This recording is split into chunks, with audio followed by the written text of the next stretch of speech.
Good morning. मैं वंदना पांडे, सहायक प्राध्यापक मेघासुता कॉलेज डिंडोरी। आज हम आपके सामने नए टॉपिक के साथ उपस्थित हैं। आज का हमारा टॉपिक है डीएलएड सेकेंड ईयर के छात्रों के लिए व्याकरण। संस्कृत की व्याकरण क्या होती है, आज हम उसके बारे में पढ़ाएंगे। अब देखते हैं संस्कृत व्याकरण होती क्या है, संस्कृत व्याकरण का अर्थ क्या है।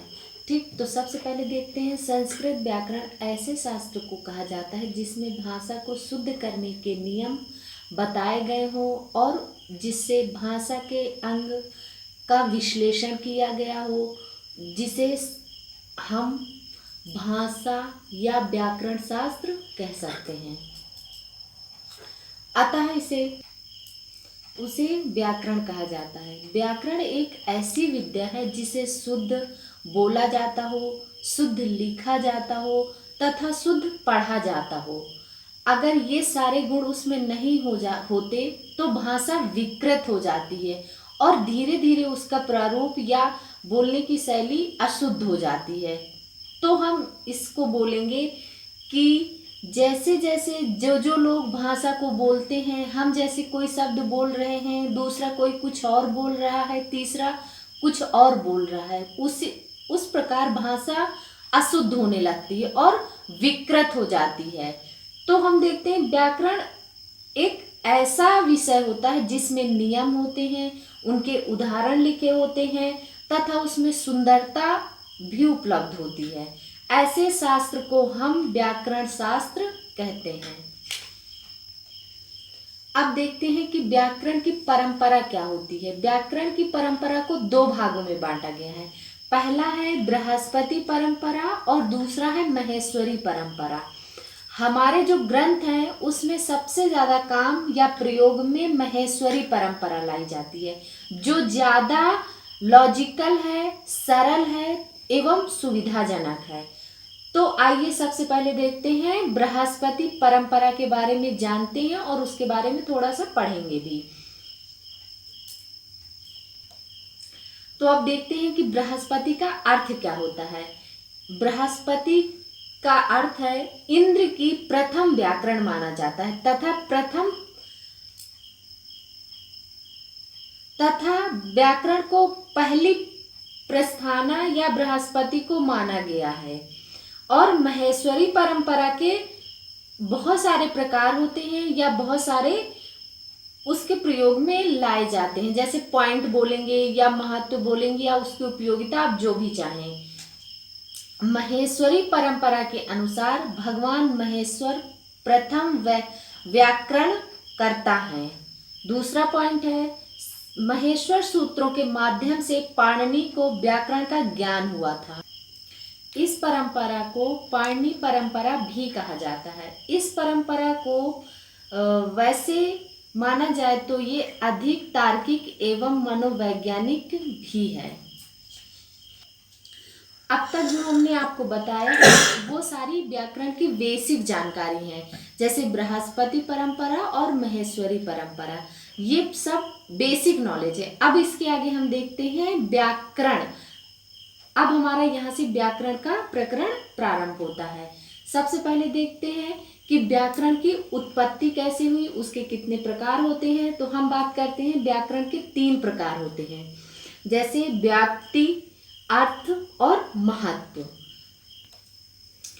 तो सबसे पहले हम यह देखते हैं कि व्याकरण को व्याकरणम क्यों कहते हैं। तो नपुंसक लिंग में लिखा जाता है, जिस प्रकार पुस्तक का पुस्तकम, रामायणम का रामायणम, उसी प्रकार व्याकरण को नपुंसक लिंग में व्याकरणम लिखते हैं। अब बात करते हैं हम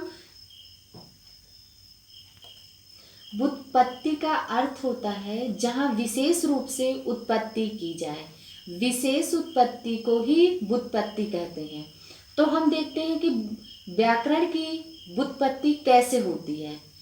जैसे धातु से पहले एक उपसर्ग आता है, जैसे बी प्लस अंग, कोष्टक में लिखेंगे आ, फिर लिखेंगे हुक्ल और कोष्टक में लिखेंगे क्रा प्लस ल्यूट। इसी प्रकार देखते हैं कि धातु से पहले बी उपसर्ग आता है, दूसरा उपसर्ग है अंग और आ शेष रह जाता है। उसके बाद धातु लुट इस धातु का क्रिया शेष रह जाता है।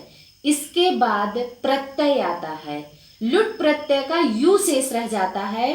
तो हम अब इसको देखते हैं चार्ट के माध्यम से।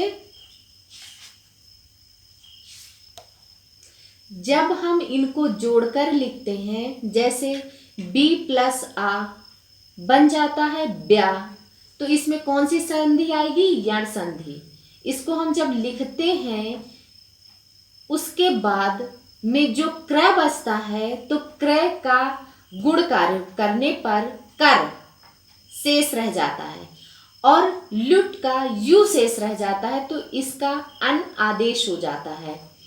तो ये रूप बनता है व्याकरण, जैसे ब्या प्लस कर प्लस अन बराबर व्याकरण। तो अब हम देखेंगे व्याकरण। व्याकरण को नपुंसक लिंग में व्याकरण कहते हैं। जैसे पहले हमने बताया था कि पुस्तक को पुस्तकम, महाभारत को महाभारतम, रामायण को रामायणम क्यों बोलते हैं? क्योंकि वो सारे नपुंसक लिंग में होते हैं। वैसे ही व्याकरण भी नपुंसक लिंग में जाके व्याकरणम बन जाता है।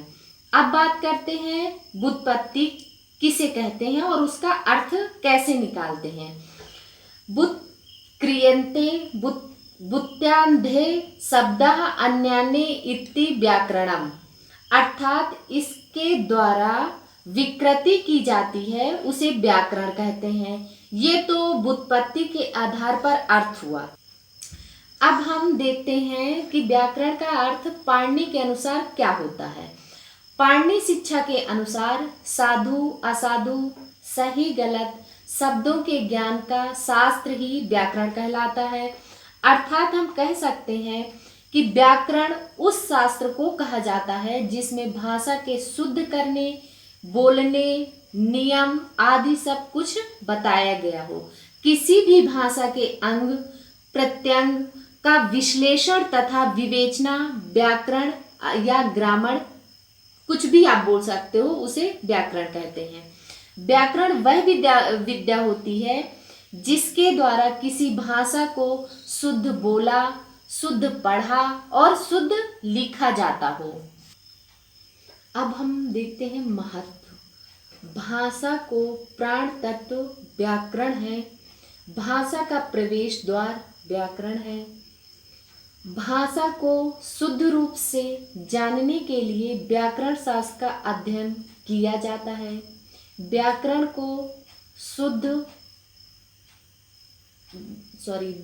को शुद्धता अनुसार भी कहा जाता है।